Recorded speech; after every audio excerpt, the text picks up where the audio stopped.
Did you press the button? There it is. Here we are. I think we are live now, at least. Yeah, I'm glad you're here with me. Yeah. And I'm glad Yeah. if we have an audience, it looks like we have a couple people here from YouTube. Yeah, I don't see them yet on my end. It would be helpful if, there's T. Howard. I think you said your name is Tamara. So good to see you. So faithful in joining us. I appreciate that. Yeah. And it looks like we might have some Facebook users as well with us. So we would love to hear from you. Hello, Misty. Yeah. That's always good to see. Now we know it's both are live, and that's always a help for us. Mm-hmm. Yeah. Hi. Glad you're there. If you want to put where you're from, it's always fun to see where you're located. And I'm in Atlanta, Georgia. So any Atlantans or native Georgians, say hello. Hello, Alabama. We've got LA, Ooh. Arizona, South Carolina, Wisconsin, Ohio. Welcome, everybody, from wherever you are, whatever time of day it is. We've got somebody from South Africa. Whatever time zone you're in, whatever country you're in, you're welcome here on Leslie's public Facebook page. I just want to remind you of that. We love to see you share in the chat, but just be mindful of what you write in the chat, because anybody in the world can see those comments. If you do want to send us a private message or a question, you can go to leslievernick.com/question/. And we have Amanda here supporting us today. So thank you, Amanda. Perhaps you can put that in the chat as well, that link for anybody who has a question for Elise and I today. Our topic is, what does it mean to accept and let go, especially if I don't want to? I think this is a really hard topic. Letting go and accepting things that are hard is really difficult. Yeah, super difficult. And one of the things I was thinking about today, just kind of this acceptance piece, is, basically stepping into this truth and reality. Oftentimes we don't want to accept something because we are still kind of in this what if place. What if it changes? What if the Lord, performs a miracle? What if the Lord changes them? What if, we always kind of feel like we're just right around the corner from I'm going to let go too soon. And I think it keeps us in a very difficult place. And certainly, Susan and I are not in a position that we could say that can't happen. We certainly believe in the faith of the Lord, and that the Lord does do wonderful and mighty things. Our experience is that he's always doing a work, no matter what, whether it turns out, so to speak, in our favor or how we would hope or not. We know that he's always at work. And so kind of this acceptance piece is, what is it that I can't accept? Yeah. Ladies, put that in the chat, or men, if you're with us today. We may have some men today on the public page, but our ministry is for women. So I'd love to see your thoughts on that question Elise just asked. Yeah. What is it that I am wrestling so with that I cannot accept? You're right. And so what is it that I would say almost sometimes it's like, also, what is it that maybe I'm in this what if world, right? Rather than a because world. And I talked about this on, I was actually with Leslie on a Facebook about a month ago. And truthfully, I was working with a client one day, and as coaches, we hear this often, kind of, well, what if this, and then what if that, and what if he changes, and what if, a couple of weeks go by, and what if, and so we're often hearing that consternation going on with our clients. And I just ask her one day. I said, what if we changed what if to because, the word because. Mm.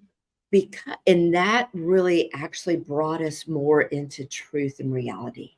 Mhm. Because he's choosing to do this behavior, because he's choosing to yell at me every time he breathes, because he won't ever pay the bills, because he is, angry at all times, because that brought us to more of a truth and reality moment, right? And so let's check in though with the chat about kind of what is the difficulty in the acceptance. Mhm. What were you reading? I can't accept a lack of integrity. Okay. It was hard to accept that a family member didn't want to repair our relationship. Yes. Mm.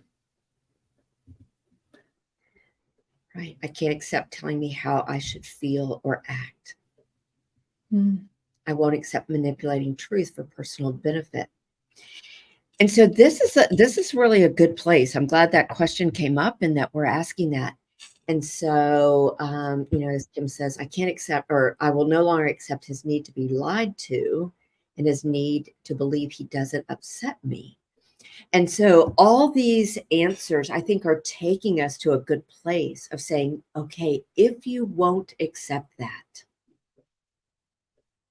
what will that mean for you at this place? Mhm. Right into that question.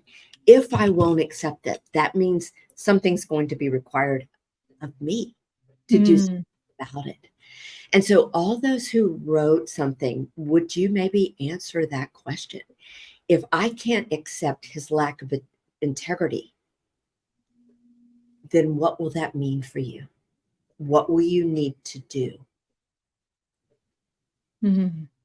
What will you accept? What will you do about his lack of integrity? You can't change him, but you're going to accept his lack of integrity, which will mean something for you. What will it mean? Yeah. Because he has a lack of integrity, I will fill in the blank. Yeah, I love that question, Elise. Yeah, thanks. And I Yeah. love also that you brought out accepting isn't a passive thing. It's not giving up. It's an active thing. Acceptance means that you're going to move forward and do something different, right? It's not giving up. Letting go doesn't mean giving up. Right. Accepting doesn't mean you like it. Accepting means you're recognizing that it's true. Mm-hmm. Mm-hmm. Yeah. So just for the sake of the audience, my overhead lighting is on a timer and it just went off. And unless I'm, can really make some motion, it'll stay off. So I'm sorry. Oh, I did. That's all I had to do. So maybe I may be doing that some to keep the light on. So my apologies for the distraction, but it'll keep the light on. So yeah. So let's keep Hmm. gauging that. If I won't accept that, what will I accept? Oh, Amanda wrote that. Okay. Ooh, lots Mhm. coming in for Yeah. us. Because he has a lack of integrity, I will establish boundaries and remove myself. Yes, from the situation. Exactly. Exactly. I will accept that for him. I will accept that him for who he feels he wants to be. It doesn't have to be my burden to carry. I will be truthful with myself. Right. Mhm. And I will guard my heart from simply believing him, and I will continue to develop deeper integrity in my own life. Yeah, that's very active, right? Yes. Yes. I love that. Active in your growth. Right.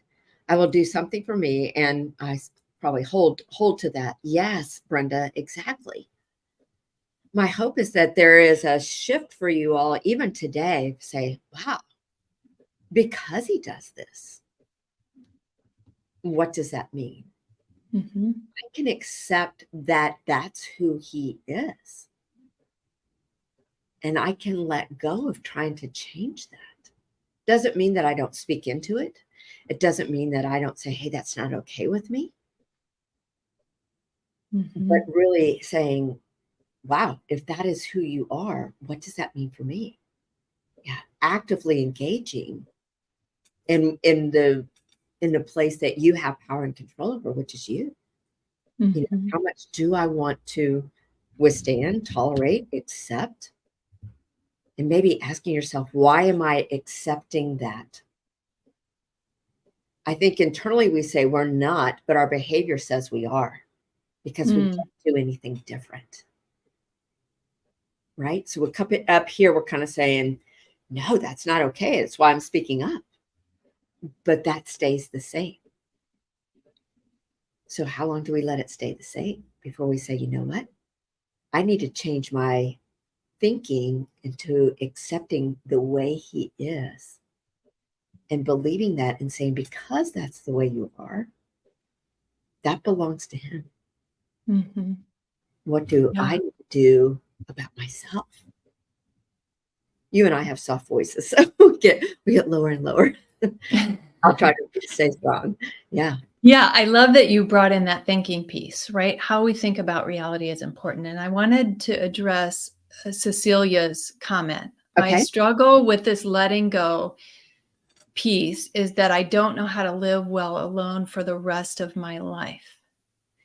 Right? So I'm addressing this in terms of your thinking because I don't know that you're fully rooted in reality, right? I hear some what if thinking in there, even though you're not saying what if, is that you're already assuming for the rest of my life I'm going to be alone. Right. And that piece is left unknown. And so bringing yourself back to reality and being able to let go means accepting what is now, Right. not what is potential in the future. So there's some awfulization of the future, right? If I let go of this relationship, I'm never going to have another one. Right. And we don't know that that's true. Right. Right. Matthew 6:34 says, don't borrow troubles from tomorrow because tomorrow has enough of its own. And the Lord is really calling us to stay in today. It doesn't mean that we don't certainly look into the future and that we don't prepare or plan, but you don't know with certainty that you'll always be alone. And what if you embraced that truth, as Susan was saying? What if you said, you know, it feels like I'm going to be alone. It feels like if I let go of this, I'm so afraid, right? But do I know that to be true? No, I don't know it to be true. So what does that mean? You know, how do I manage my emotions in the reality that today I'm alone? Or, you know, certainly if I were to leave in the near future, I would be alone. Right? Yeah. And she goes on to say, I don't want to accept that he stole my future, in a sense. Right? So we're talking about acceptance is very active, meaning you have a choice in your acceptance of how you want to move forward. So you can move forward in, and I mean this in the most loving way, in a victim role, right?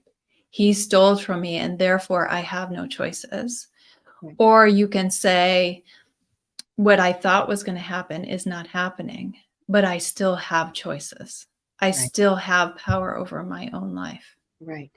Right. And I think it's a very important distinction in how you're thinking about this that will help you move forward or not move forward. Right. Right. Well, truth. And I may have lost that choice. I didn't lose all choices. Right. Yes. You know, there's just times when we lose. And I may have lost that option or that choice. That choice isn't mine any longer. But that doesn't mean I lost all choices. You know, my hope is that you still have the choice in the future to be with someone else. And to create a life for yourself. Absolutely. A beautiful life for yourself. Right. So I feel very certain God has a beautiful life for you that is open for you to step into. It may be different than you thought. It may not be with the person that you thought. May potentially be alone for now or possibly forever, but it's still going to be a beautiful life. Right. Connie even said, I'm already alone, really. Mm. And sometimes we can be in relationship and be very alone, very, very alone for many reasons. And some that aren't even harmful, but someone could be very, very sick and you'd be alone in the relationship, or there are a lot of reasons. Just because you're with somebody doesn't mean that that you're not alone. And so, yeah, I appreciate her saying that, because I think that that can be a truth as well. Yes, Gabrielle. Yeah, that's the hard piece, accepting what is now. And I think one of the things that certainly that you hear from all the coaches and Leslie is that is walking in this truth and reality, and accepting the truth and reality. Otherwise, we stay in denial. And Susan and I were talking about that a little bit earlier, kind of this denial piece. Is that sometimes it's, it feels better. Now I don't have to, really live with the ouch, but I'm just, in many ways, kind of kicking the can down the road, right? Rather than kind of ripping off the Band-Aid sometimes and saying, wow. And not living my fullest life, because I'm not really living in the truth of what is my reality. Why do you think it is we stay in, and I think it can be true for anybody, why we stay in denial? A little less painful? Oh, More hopeful? maybe. Yeah, it keeps us in that old place, right? Our old reality can still be true. It keeps us living in a fallacy. But I also think that's part of grief, right? Is denial. And that's one of the stages, one of the pieces of grief is going through that. And so it's Yeah. not uncommon. It's almost expected, right? Anticipated. Even we're talking about, so we may be talking about death of a relationship, death of a marriage, but even loss of expectation, or the way you worded it, at least, loss of a dream. Right? What I hoped this relationship would look like, what I hoped my family would be. It's still a loss. And when you're dealing with loss, grief is going to come out, and grief is terribly painful. And there's no quick way through it. Right? So we try to get stuck in these stages like denial so we can live in a false reality that may feel better for a time. Right. But until we work ourselves through grief, we won't reach acceptance. Right. Which is really living in the reality of now. Yes. I wrote down, and I would love for the audience to kind of join me in some of these words. Let's write down some of the ways that we live in denial, so that we can recognize it. We can really see it for what it is. Some of the words that I wrote down are this: what if, so I don't have to really face with what is, I get to play with what if, right? It should be different. And that's true. Most often you're correct. It should be different, but it's not. And so I stay in this constant kind of spinning my wheels that it should be different. It should be different. So I keep trying to make it different because it should be different. But that's the language, and that's the thinking that's going on. What if it changes? It should be different. It could be different. Right? And the truth is, it could be, if someone saw the light and thought that you were right, or saw a better way and joined you, it could be different. But I think it's a way that keeps us in denial. Ought to be different. Yeah. I started thinking as you were talking about even gaslighting ourselves. Yes. Maybe I'm crazy. Maybe it's not as bad as I think. There it is. For sure. Yeah. What if he keeps his word this time? There it is. Thank you, Ethan. And we want to believe it. Yeah. And it's possible that he does keep it for a short time. And then old patterns return, or old ways went out. Right? God put us together is what I held on to for so long. How could it be wrong then? Or was it? Yeah. This was a covenant relationship. God brought us together. And so how do I live in the truth that sin has broken the covenant? Relationship. It's time. What if he's right and I am wrong?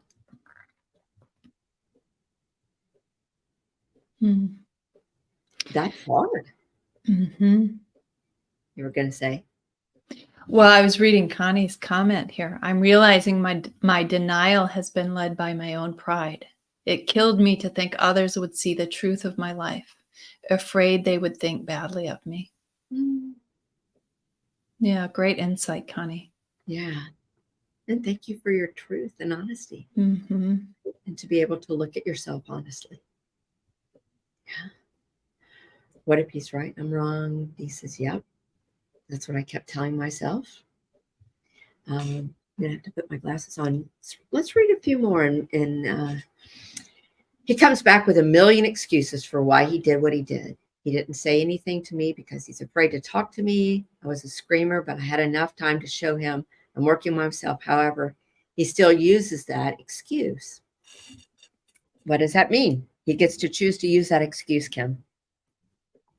Even though you've changed, even though you're working on it, what if he doesn't want to give that up? What if that's just one more way he gets to blame it on you, whether you've changed or not? Right? Mm-hmm. Can you accept that? Even though it's not gonna feel good. It's not going to feel good. And I think, if you were a screamer, right? If he's afraid to talk to you because you're a screamer, you didn't used to be a safe person for him to talk to. And so now maybe you are becoming a safe person, but it takes time to rebuild that trust. Right. So he may be using that as an excuse, but be patient with yourself. Keep doing your own work, building safety in your relationships. Right. And that can't be an excuse forever, right? Mm-hmm. And to challenge him that maybe you used to be that way, but that's not how you are now. Right.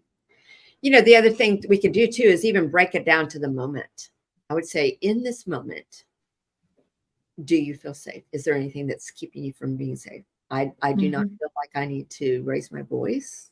I know that I can be heard in a calm way. Do you think that we could engage? And if at any moment it doesn't feel safe, you have every option to step away. Right. And so it may reveal that he wants to step away anytime it gets hard. Right. And so is it that you want to step away because it's a hard conversation? I have no intention of being unsafe or loud. But I do need to talk. We do need to talk about hard things. Thanks for putting words to that. I think that's so helpful to hear how that could sound in a healthy conversation, or ways in which our women can show up differently in conversations in an authentic way. Right. Really acknowledging that there have been some old patterns, but that's not what's happening now. Right. And so, I would say, even if it was reversed, you would still want to be guarded. And I think more often than not, our women face that. And so it doesn't mean that we, open the kimono up wide open and he's perfectly safe or she's perfectly safe. But it does mean maybe for this moment, in this time, I can, engage in a conversation if the parameters stay safe. As soon as they're not, we opt out.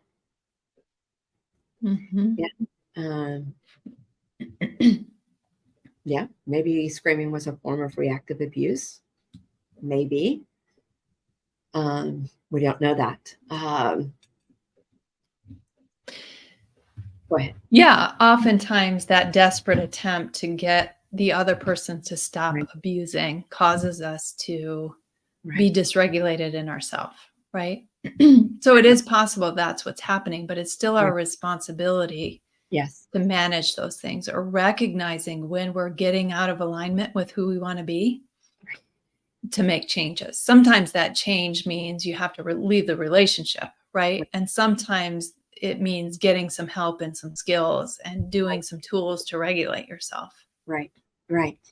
Leslie, this is from Leslie. She brings this example up, and it's I have to be honest, when I was first listening to it, I was like, I don't know if I like that example. I don't like potty talk example, not potty talk, but potty examples, not potty talk, but potty examples. But it's such a perfect example. And I think probably many of you have used it, but this would be one of those situations here a little bit around kind of when things become escalated, when you yourself become escalated or someone in front of you is getting escalated, is that from such an early age, somewhere around 2, most of us, our parents potty trained us. At 2, we lacked awareness that was even a thing, that we couldn't just go when we wanted to, right? And someone was taking care of us. But as our parents began to train us now, it's such a sensation for us that we would never think of just sitting where we are, unless we were sick or something was certainly out of our control. We would always take care of us. And I even have gone as far as to say, I can't think of a single situation that, outside of being sick or impaired in some way, that I would ever not excuse myself. I don't care what was going on. If I was shaking my hands with the president of the United States or something, if I thought I was fixing to lose it, I would get out of line, right? And so we are so now trained, to take care of ourselves when our body feels that sensation. And unfortunately, we've never done that same training with emotional regulation. We've never said, Mhm. can you feel your body? Can you feel your chest tightening? Can you feel, kind of like your heart starting to race? Can you feel, even kind of just this anxiety all over your body? Once you feel that feeling, start tuning up right away. What do I need to do about that? Can I stay present? Can I hold it, so to speak? Mhm. Or do I need to excuse myself? It's as simple as that. But let's start paying like high attention to our body sensation when we are getting dysregulated, when we're starting to amp up. And so Mhm. that we stay fully responsible for ourselves. Right. And so, because, yeah, I mean, I don't know about you, Susan. I feel like you're a lot calmer than I am, but, no doubt I can get pretty excited and overwhelmed and be reactive. Right. Unless I'm paying attention, and it requires attention, requires a lot of attention. We veered off just a little bit, but I want to, there's a lot of things we have to accept and let go of, Mhm. right? Mhm. Especially when we don't want to. Yeah. But it is a part of our growth. And I might even add a part of our growth for God's glory, that we pay attention to the things that belong to us, so that we steward them well. So, Mhm. um, but Yeah, I don't really think you got off track. I think that was really helpful in explaining that example, because in the moment, I think what is happening is there's this desire for reality to be different than it is, right? So if you're being abused by somebody, you step into that in a very big aggressive way to get it to stop, right? You're right, trying to change what's happening. And right, in a sense, you're soiling yourself, right? right, Because you're not being who you want to be, right, and you're not really taking care of you, right? right, You're hoping the situation changes instead of managing yourself, right, right? And getting yourself to safety.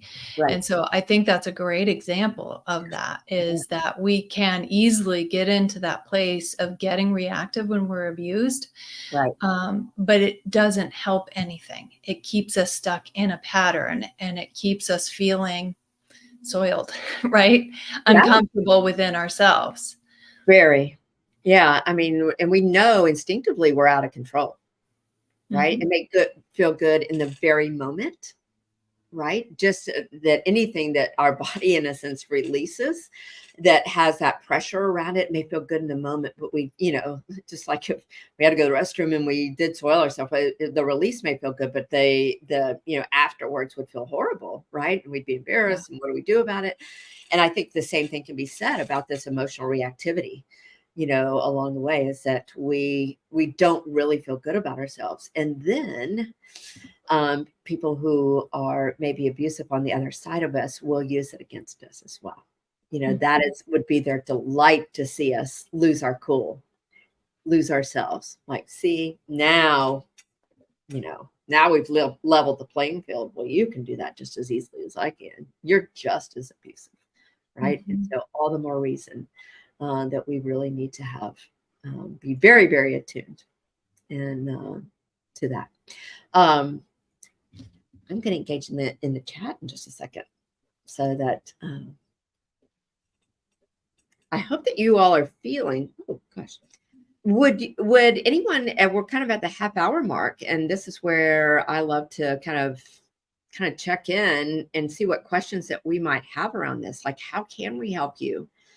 Any of the participants, how can we potentially help you? The questions you may have around this acceptance and letting go. What does that look like for you? And especially when you don't want to. There's a whole lot of things we don't want to let go of. And I feel that pain with you.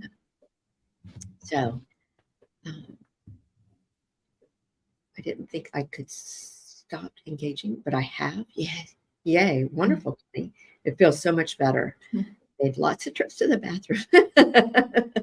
Our metaphor. Yeah. Right? Even if you say, "Oh, excuse me," if that's the best excuse you have, use it. Just step away. Right? Because I think sometimes when we say, "Hey, I think I need to step away," we can, "Oh, you're going to leave," and kind of blow up somehow. If you say, "Hey, I really have to use the restroom," some people don't as often as say, feel like you're abandoning the argument here. But do what you need to do to take care of yourself. And maybe you would even say, "You know what? I don't want both of us to be out of control, or I don't want to be out of control. And so I am going to step away for a minute and come back when I can be more respectful, one to myself and then to you. And so I am going to step away and do it. As soon as you say you're going to do it, do it.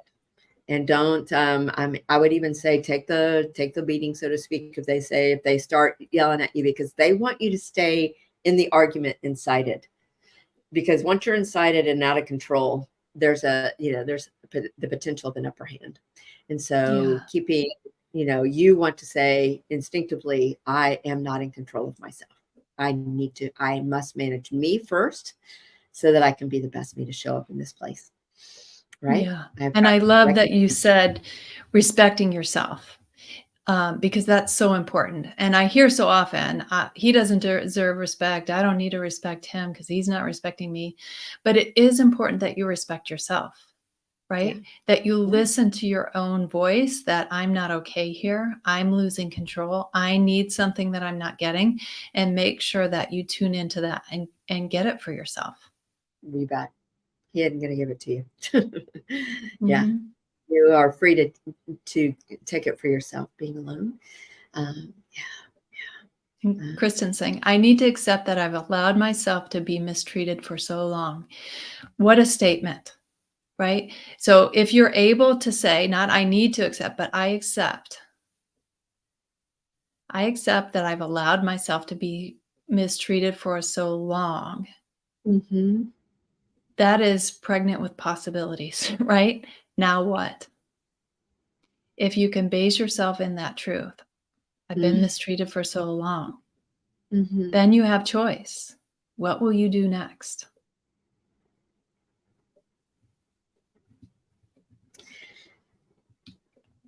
Michelle said, yesterday I was hit with the idea that I have been in denial and I can't accept he won't choose recovery and is choosing to drink. Let me reread that.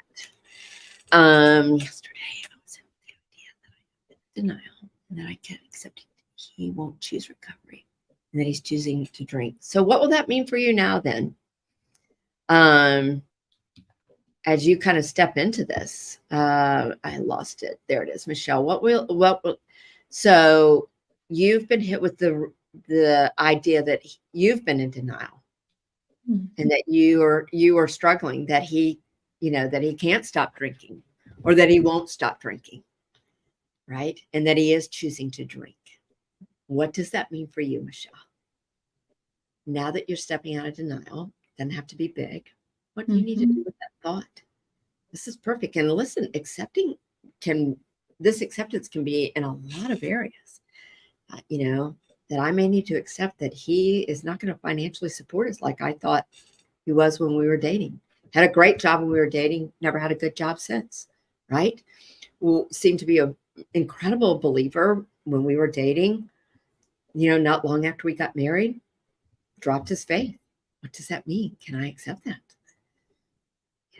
It doesn't mean that necessarily, he's abusive. It may mean that there's been a lot of, having to come to places of, that he is a heavy drinker or drinks more than you ever imagined. And it's, that's not good for the family or the relationship, but it belongs to him. But what belongs to you, Michelle? What belongs to you? Whether he chooses to drink or not doesn't belong to you. But you have choices. What are your choices? Would love to hear your reply, Michelle. And I would say that you're not alone at all in that.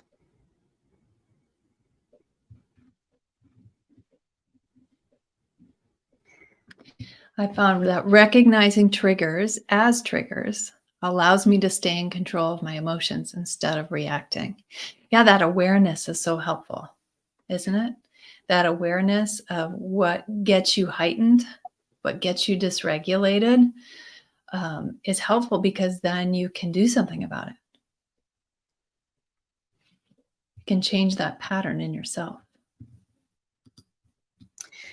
Oh, Nancy says, so what does acceptance look like and how do you accept and move on?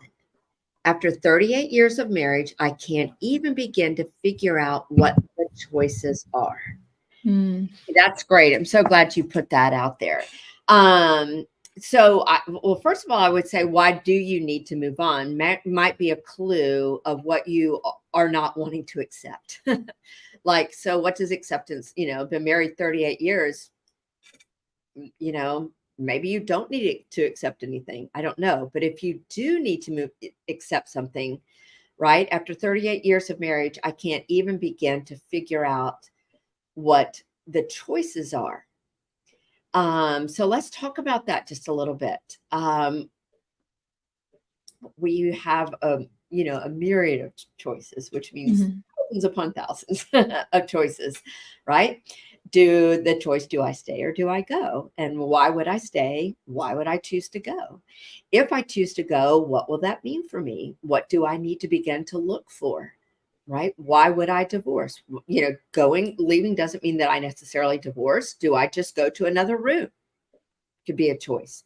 Do I continue to enable something that I should have never enabled all of this time?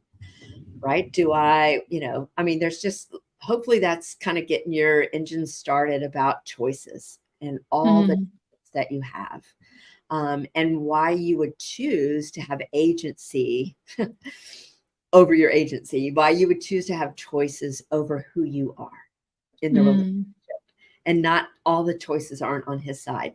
Let's begin to pull back, even in 38 years of marriage. And I'm just shy of 40 years myself, that we always have choices. And I would say the longer it goes, not necessarily the more choices I have, but the more choices I would say that I need to always be saying, these belong to me, right? It's a new year every year. It's a new day every day. Just because I've been 40 years doesn't mean I would be married 41 years if there was a break in the relationship. And I think, and Nancy's adding to the chat here, Elise, looks like a break in the relationship. She's in the process of divorce. I got an order of protection. So if you have an order of protection, abuse has happened. So you've already taken steps. You've already made choices, right? You've made some really important choices for your safety. Sure, there are next step choices. What do you want your life to look like going forward? Now that you're safe, right? What do you want to do for yourself? So newly in this place of safety, or just getting yourself to safety, is such an important thing. And I'm glad that you brought this up because, the reason Elise and I are even here today is to talk about our Conquer education and support group, right? Where safety is number one, right? You become aware of what's happening and you get to safety. And that's where you are, Nancy. What's next, right? We've got a whole map of what is next. And we have it on this little sheet of paper, if you can see this, of where do you go after you get to safety, right? Is that we move to clarity of understanding what's happened to you and what the effects are on you. And then moving to a place of stability, of building up your core strength and starting to live out of your best self. And then going to a place of strength where you're making decisions for yourself and setting boundaries. And then finally, that last step of confidence, knowing who you are in Christ, knowing yourself and what you need, and then creating goals for yourself and moving forward.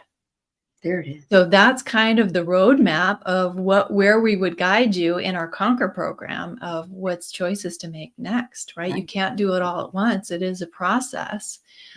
And so, come along on our Conquer journey. If you want more information beyond the journey that I just spoke about, there are hundreds of videos done by Leslie and the team that help you with your own growth and healing and how to move forward and make choices. And then there's a lovely support group of thousands of women who are at some stage of growth and healing themselves that can offer you prayer and support. Yeah. Nancy, I would say you have spent a lifetime making a lot of choices, maybe that you weren't as aware of because they seem somewhat easy. To take care of him, to take care of the children, to move about, to do laundry. It's a choice to do laundry. Not everyone chooses to do that, right? And laundry piles up. You chose to do laundry.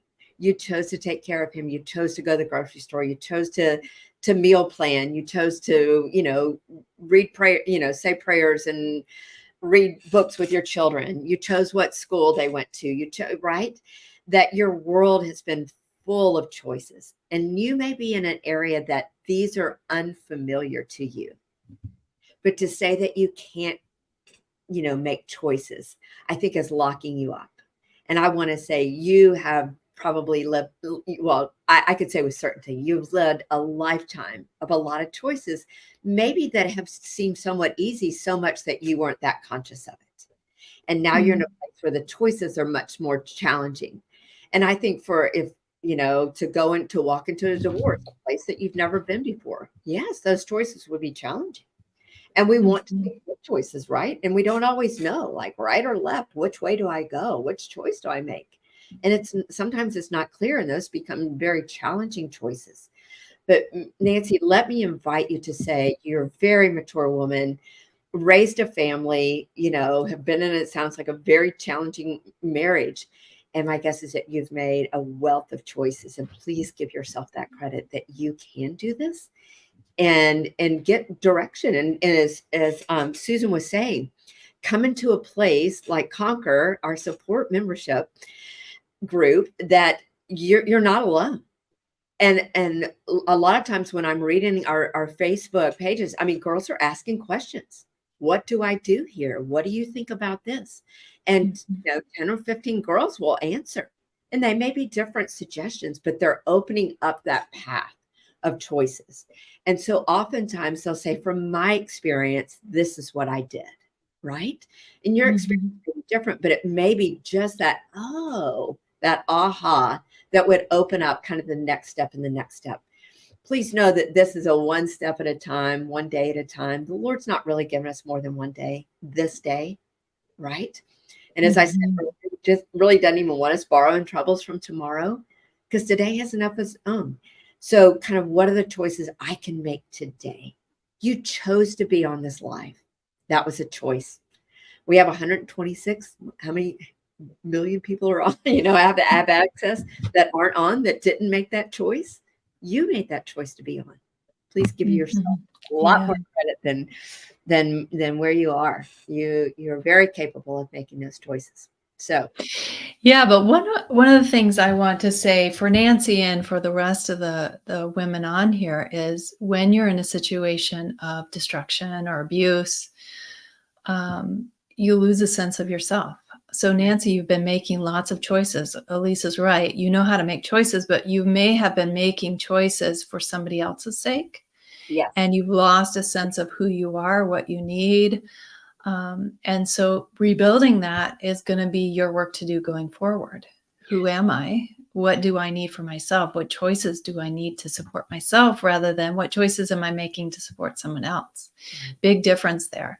And so that is part of what we're doing in Conquer as well, is developing whole women, right? Who know themselves, who know who they are in Christ, know their limits, know their desires, know their needs. So this may be the place for you, Nancy, and some of you other ladies that are resonating with her comments.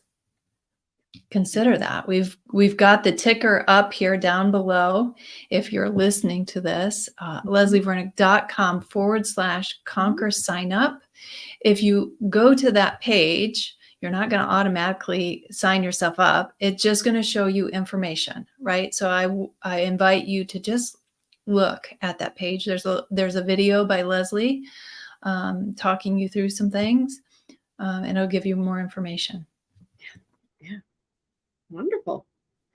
Did you have the thing from Amanda about any questions coming through? Yeah, Let's for start. sure. Yes, because we do have a hard stop at 1:00, We correct, do. Elise? We do. And so we want to get to those questions. Kim is saying, I signed up for Conquer, but I'm not sure what to do next. So I think you'll get some information from our tech support about what to do next. But upcoming, right, this Friday, we kind of have a welcome going on. Am I right, Elise? Right. Where we're going to have a party with Leslie and the coaches will be on. So if you sign up before this Friday, you are invited to that, and you'll get an email about how to do that, going to a private link to join us in that. And you have a whole other week beyond that to register if you're still thinking about it. Yeah. Yeah. It will start rolling in. Matter of fact, you'll say there's too much on some level. You just enjoy kind of the pause because it's coming, and we will inform you of next steps. I'm confident of that. Right? So I have a question here for you, Elise. Okay. I cannot accept that this is really what's happening. Maybe my perspective isn't really what's happening. He says I'm difficult or a perfectionist, or don't leave room for cultural differences, or that I'm unwilling to forgive. Okay. So I'm still a little confused what the question is. That she can't accept that what he's saying to her? Is that it? Yeah. Is this what's really happening?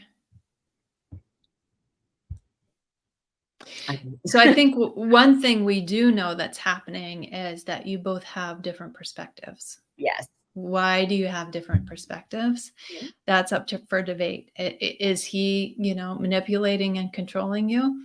Right. Possibly. Are you perfectionistic and there's cultural differences? Yes, that might be true. Right. So accepting the truth means this is a very challenging relationship. Right. And what are you going to do with that? Right. Right. One of the things I often say is, and if I ask this, well, I'll ask this question out loud, and I'll take it from here. But kind of, what's the number one reason for divorce, like that's stated on divorce decrees? And you're really, yeah, say it. I can't even say it. Irreconcilable differences, right? Usually when I ask that question, people come out like money, sex, all kind of things. No, it's irreconcilable differences. Right. And so what that means is that we could not reconcile our differences, whatever they were. So, so just as you were bringing that up, that's what's going on. we have differences. Maybe I am a perfectionist, and maybe you're, way off from that, right? It's a difference. And that's a challenge to live in. Certainly, the further apart we are, if we're both savers, that's a little easier, even though there's still going to be a difference. Maybe we both are really clean at, how we clean the house. But if one's super clean, one's super dirty, that's a difference. And we're going to have to try to come together as close as we can. But it's likely one's going to stay really clean, one's going to stay really dirty. How are we going to learn to manage that, right? Can we? And reconcile doesn't mean that we line up here, right? And so now we're talking about cultural differences. My family does this, because of the culture we're in. My family does this. Now, how do we celebrate? How do we move about? How do we parent our, family? Somebody may be very type A and, very organized and very structured, and the other person isn't near that. And the kind of the degrees further away from there, the bigger the difference. It's just true, right? Or even this way, if I'm pretty lackadaisical, I just lightly, kind of check my balance in my bank every once in a while, and I kind of know enough's there or whatever, and I wash my clothes every once in a while, and somebody does it daily. It's a big difference, right? How are we going to reconcile that? And so that, which comes back to our topic, what does it mean to accept our differences and let go? Can we do that? It doesn't necessarily all mean that somebody's abusive and I have to accept it and let go. It can mean just in the daily differences. When I don't know if I want to live with somebody that's messy or that whatever, I don't really know how to do that. And so I don't know that overly answers the question, but I think it's where relationships go to when there's differences. No, you're the worst one. No, you're the, Yeah. It's like, no, you're really a perfectionist. I'm kind of the, easy does it one, life ought to look like that. Yeah. Right. And then Yeah. I think it's a good point. Accepting that there are differences is where to go here. The reality is there are differences.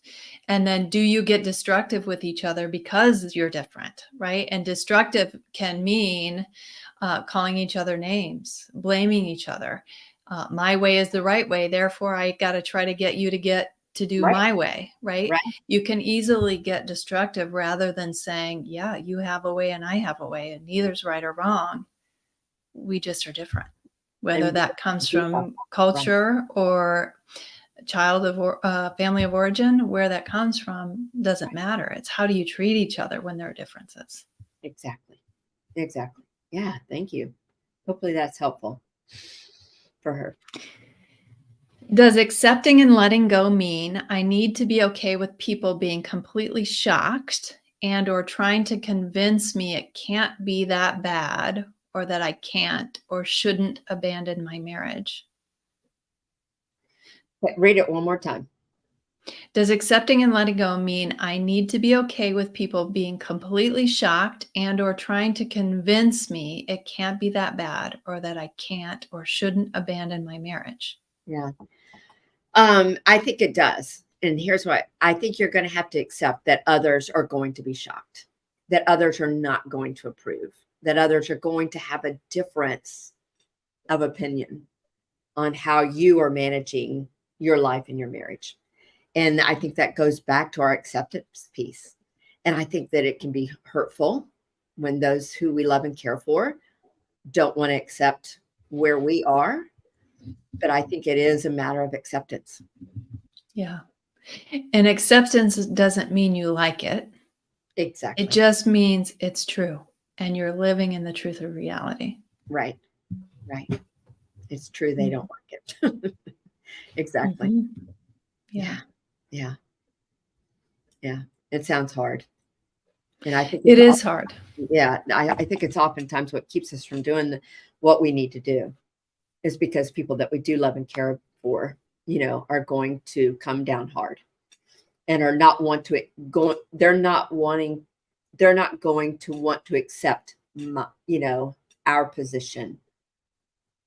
So we're going to have to accept that. Mm-hmm. Yeah.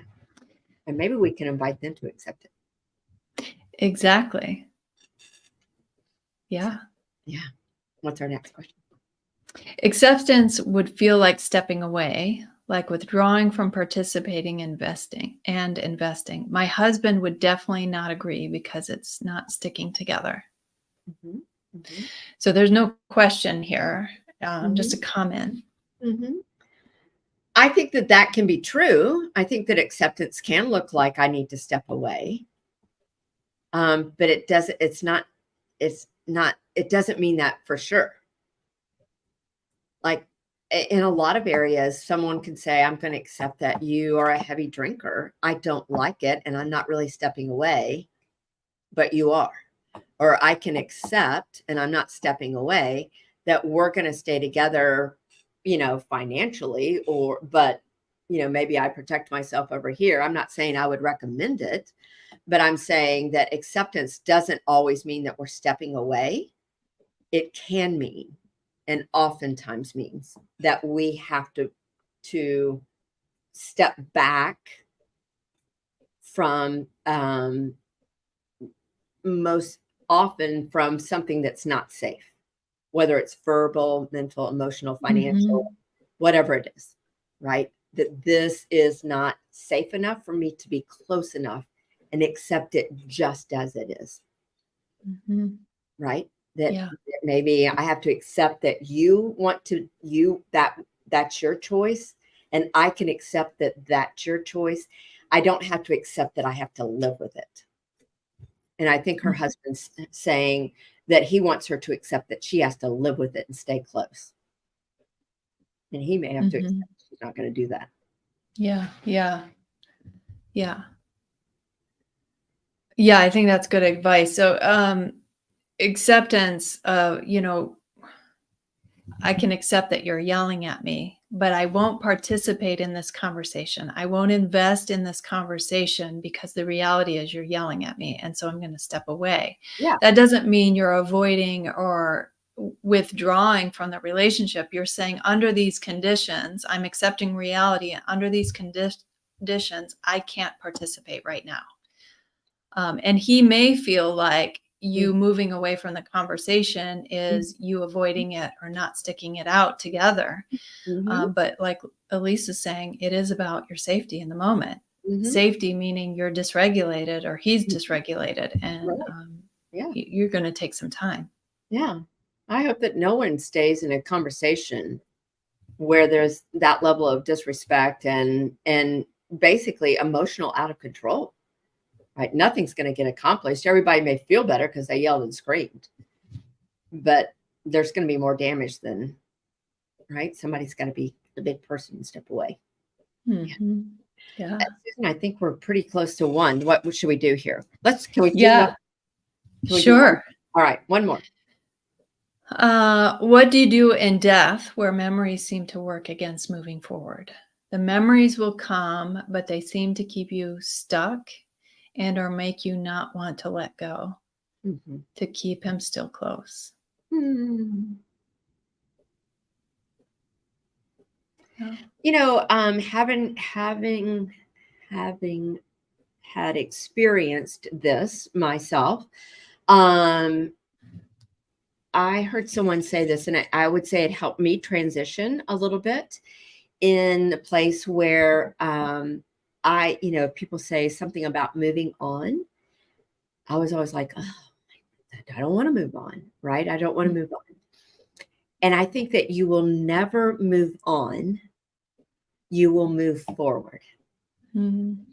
We take that experience and that person and that love and that affection and that goodness and even the hard places with us. We carry them on with us, but we can move forward in life without, right? Mm-hmm. In really kind of honoring that God has allowed us another day here. What is my call, my first allegiance to him? It doesn't mean I let go. I still move on with my loved one. Mm-hmm. I don't know if it's a comfort to this person or not. It was a great comfort to me. that I didn't have to move on from this. I could Yeah. move forward, but I never had to move on. Yeah. I love that. I do think it's helpful that you're not leaving those memories behind and going forward without them, as you're collecting them and taking all that love and appreciation and those good times with you moving forward. Yeah, yeah, yeah. Mhm. But very much we can continue to live and move forward, but grief will always be our companion. Mm. And sometimes it's a little harder than others, but it will forever be a companion, and that's okay. Yeah. So I think we're at time. We are. Thank you for being here with me today, Elise. And thank all of you for being here and so much in the chat. I'm going to go back and read it because I feel like I missed so much as I was talking. You've been so active and present, and I appreciate all of you. Yes. And we invite you into Conquer. If you've loved being in the space, if this has been helpful, we would love for you to have more of that in our Conquer program. Please come join us. Thanks, Susan. Take care. Yeah. Bye-bye. Bye.